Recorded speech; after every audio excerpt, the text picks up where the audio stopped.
Halo semuanya, nama saya Jennifer, NPM saya 1842150 dari kelas 4 AKMD. Hari ini saya akan menjelaskan mengenai UTS Akuntansi Manajemen. Soal pertama itu mengenai Activity Based Supplier Costing. Pom company adalah car window repair and replacement company yang menggunakan dua supplies yaitu Shell Glass dan Apple Glass. Activity cost-nya meliputi adverse buying dan supplier return. Kemudian supplier datanya adalah sebagai berikut. Yang A, kita disuruh cari activity rate untuk assign cost pada supplier. Jadi pertama untuk yang adverse buying rate itu, adverse buying cost bagi dengan total insufficient units, sama dengan 450.000 dibagi dengan 2.900, yang didapatkan dari 450 tambah 450 tambah 1000 tambah 1000. Hasilnya adalah 155,17. Kemudian hal yang sama untuk supplier return rate.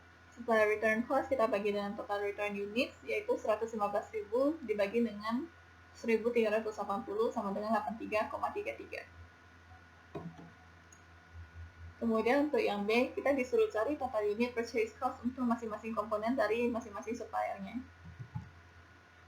Jadi pertama untuk adverse buying, kita ambil rate-nya, kita kalikan dengan masing-masing komponennya dari masing-masing supplier. Yang supplier return juga kita ambil rate-nya, kita kalikan dengan masing-masing komponen dari masing-masing supplier. Setelah itu kita mendapatkan total cost-nya. Kemudian kita bagikan dengan units purchase yang ada di soal. Itu adalah unit cost kita dan kita tambahkan dengan unit purchase cost yang juga ada di soal. Setelah ditambahkan itu adalah total unit supplier cost kita. Kemudian yang C, kenapa kita perlu melakukan value chain analysis? Jadi value chain analysis ini dia bisa membantu bisnis kita dari berbagai cara. Dari cost advantage dia bisa membantu identifikasikan primary dan support activity, kemudian juga cost driver untuk masing-masing aktivitas. Kemudian dari differentiation advantage juga dia bisa membantu kita mengidentifikasikan aktivitas mana yang memberikan value terbesar untuk customer kita sebagai prioritasnya. Kemudian soal kedua itu adalah mengenai productivity measurement. Kita diminta untuk mencari partial productivity ratio untuk masing-masing mesinnya. Pertama untuk mesin A dulu. Mesin A untuk materialnya kita bagikan output produce dengan material use, yaitu 300.000 bagi 600.000, sama dengan 0,5. Untuk yang ini juga sama, 360.000 bagi 600.000. Kemudian untuk labornya, kita bagikan output produce dengan labor use. Untuk existing machine, 300.000 kita bagikan dengan 150.000 sama dengan 2. Untuk mesin A, 360.000 bagi 150.000 sama dengan 2,4. Kemudian untuk mesin B, juga sama. Untuk materialnya, existing machine, 300.000 bagi 600.000 sama dengan 0,5. Kalau untuk mesin B 350.000 bagi 700.000 sama dengan 0,5. Untuk labor juga 300.000 bagi 150.000 sama dengan 2 dan 350.000 bagi 200.000 1,75. Kemudian kita disuruh cari impact dari masing-masing mesin untuk profit yang diterima oleh Roxanne Company. Jadi kita cari profit link productivity measurement-nya. Inputnya ada material dan labor. Untuk PQ kita bagikan 360.000 untuk dari mesin A dengan rate-nya yaitu 0,5 sama dengan 720.000. Untuk labor juga 360.000 dari mesin A kita bagikan dengan rate-nya sama dengan 180.000. Kemudian kita kalikan dengan P-nya. 720.000 kita kalikan dengan 22, yaitu unit price material. Kita dapat hasilnya 15.840.000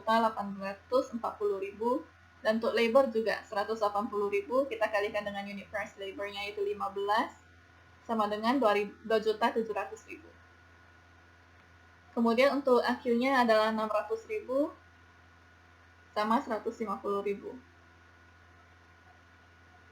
Kemudian akhirnya kita kalikan dengan P juga, material dikali dengan unit price material, labor dikali dengan unit price labor. Jadi 600.000 kita kalikan dengan 22, 150.000 kita kalikan dengan 15. Kemudian hasil dari PQ kali P kita kurangi dengan hasil dari AQ kali P. totalnya sekian. Kita tambahkan menjadi 3.900.000. Jadi di sini bisa dilihat bahwa profitnya itu increase karena plus. Jadi 3.090.000 favorable. Jadi harus diganti mesinnya karena membawa keuntungan bagi perusahaan. Kemudian untuk mesin B, profit linknya di sini. Inputnya juga sama, material dan labor. Jadi kita ambil dulu unit output dari mesin B 350.000, bagikan dengan rate-nya 0,5 sama dengan 700.000. Kemudian labor juga 350.000, kita bagikan dengan rate labor yaitu 2. Kemudian kita kalikan dengan P. 700.000 kita kalikan dengan 20. Yang 175.000 kita kalikan dengan 13. Kemudian untuk AQ juga sama, 700.000 dan 200.000. Dikalikan dengan P juga, yang material dengan unit price of material, yang labor dengan unit price of labor. Setelah itu sama juga, kita ambil angka PQ kurang P dikurangi dengan AQ kurang P. Hasilnya adalah minus 325.000, yang berarti unfavorable. Jadi jangan diganti mesin existing dengan mesin B karena tidak akan membawa keuntungan.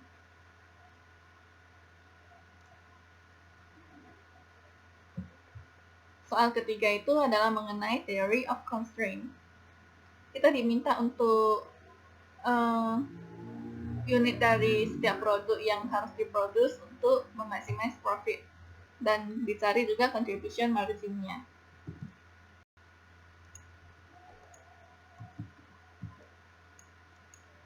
Pertama kita anggap X itu adalah untuk input boost dan yang Y itu adalah untuk mental growth.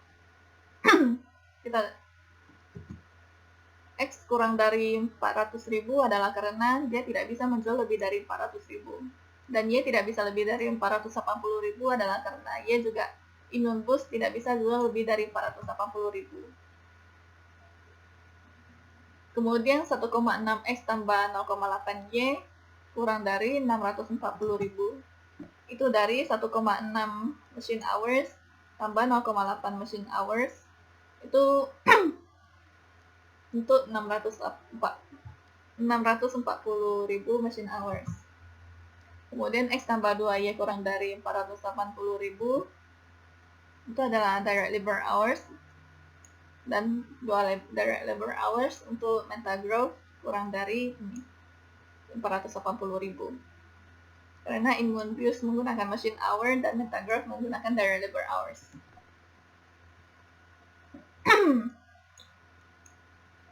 Setelah itu kita kerjakan persamaannya. 1,6X tambah 0,8Y sama dengan 640.000. 2X masing-masing dikalikan dengan 0, itu mendapatkan 2X tambah Y sama dengan 800.000. Kemudian Y-nya sama dengan 800.000 kurang 2X. Kemudian kita masukkan persamaan ini ke persamaan terakhir kita, yaitu X tambah 2Y sama dengan 480.000. Karena di sini sudah diketahui Y-nya adalah 800.000 kurang 2X, kita masukin ke Y yang di persamaan ini. Kemudian dikali ke dalam X tambah 1.600.000 kurang 4X sama dengan 480.000. 4. Kita pindah ruaskan. Jadi yang min 4X pindah ke sini, yang 480.000 pindah ke sini. 4X kurang X sama dengan 3X dan 1.600.000 kurang 480.000 sama dengan 1.120.000. Jadi kita mendapatkan X-nya adalah 373.333. Kemudian kita menggunakan persamaan Y sama dengan 800.000 kurang 2X untuk mencari Y-nya. Karena di sini sudah diketahui X-nya itu 373.333, kita masukin ke dalam persamaan ini juga. Jadi 800.000 dikurang 2 kali 373.333. Hasilnya adalah 53.333. Kemudian untuk yang contribution margin, untuk yang immune boost, kita dapat dari 4 kurang 0,8 kurang 0,4 kurang 0,2 kurang 1 dan menghasilkan 1,6 unit. Kemudian untuk mental growth, kita kurangi 4,8 dengan masing-masing dan dapat 1,2. Untuk yang berapa yang harus diproduksi untuk masing-masing profit, kita cukup ambil 373.333 dan 53333, kita kalikan dengan masing-masing untuk mengetahui. Kemudian yang kedua, gambarlah grafik. Jadi kita akan menggambar grafiknya dengan menggunakan persamaan-persamaan sebelumnya yang ini. Untuk X kurang dari 400.000, kita anggap Y-nya 0, dan X-nya itu 400.000. Kemudian untuk Y-nya 480.000, kita anggap X-nya 0, maka Y-nya 480.000. Di sini seharusnya ada garis. Kemudian untuk 1,6 X tambah 0,8 Y sama dengan 640.000, kita anggap X-nya 0. Pertama kita anggap X-nya 0, jadi masing-masing dikalikan dengan 0,8, dibagikan dengan 0,8, jadi Y-nya itu 800.000, X-nya itu 0. Kemudian kita anggap Y-nya 0, masing-masing dibagikan dengan 1,6, didapat X-nya itu 400.000, dan Y-nya itu 0. Kemudian kita tarik garis. Kemudian untuk persamaan X tambah 2Y sama dengan 480.000, pertama kita anggap X-nya 0. Jadi dibagi 2, X-nya 0, Y-nya 240.000. Kemudian kita anggap lagi Y-nya 0, X sama dengan 480.000. Kita tarik garis. Kemudian untuk pengarsirannya, karena di soal dikatakan lebih kecil dari, maka yang diarsir itu adalah yang di sebelah sini.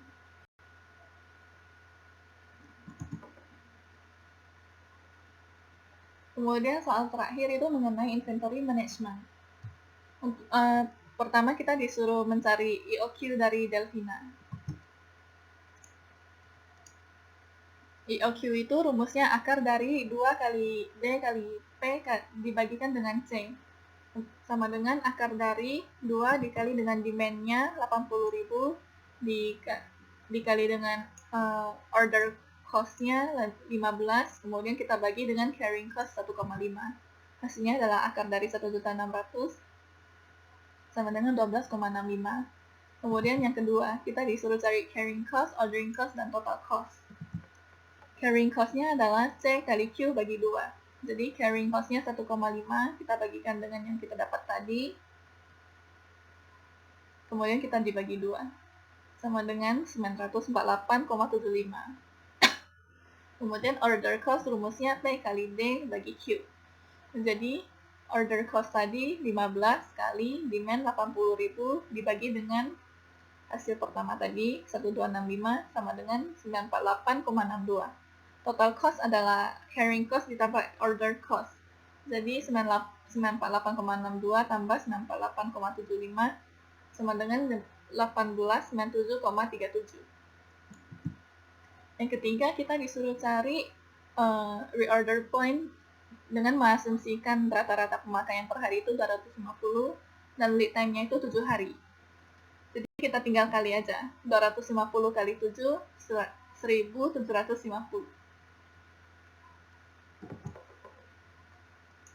Kemudian disuruh explain difference between JIT, just in time, dan traditional inventory. Pertama untuk just in time. Just in time menggunakan sistem tarikan, yaitu sistem penentuan aktivitas berdasarkan permintaan konsumen. Dia persediaannya tidak signifikan, jadi persediaannya sangat sedikit atau bahkan nol. Kontraknya yang dipakai jangka panjang untuk menjaga hubungan baik dengan pemasok sehingga murah. Karyawannya berkeahlian, yaitu dengan menggunakan sistem tarikan, waktu bebas digunakan untuk karyawan, struktur seluler untuk berlatih agar ahli dalam berproduksi di bidang jasa tertentu.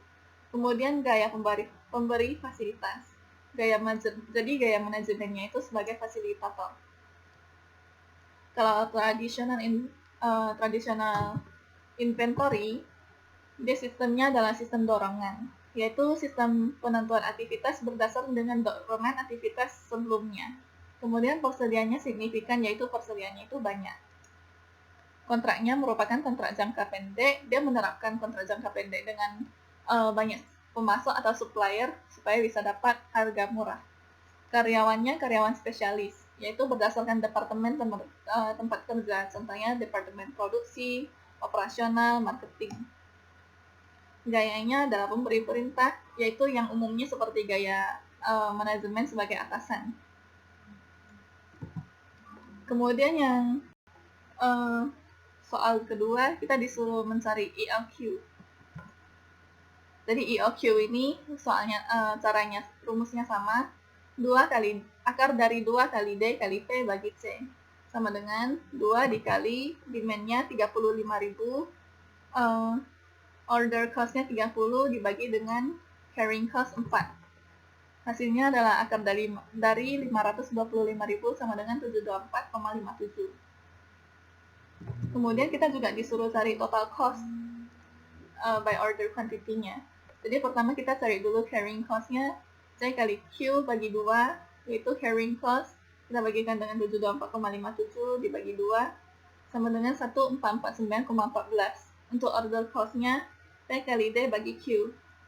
Order cost-nya kita kalikan dengan demand dibagikan dengan hasil sebelumnya, 724,57 sama dengan 1449,14. Total cost EOQ itu adalah carrying cost ditambah order cost. Jadi 1449,14 kita tambahkan dengan 1449,14. Hasilnya adalah 898,28. Sekian dari saya, terima kasih.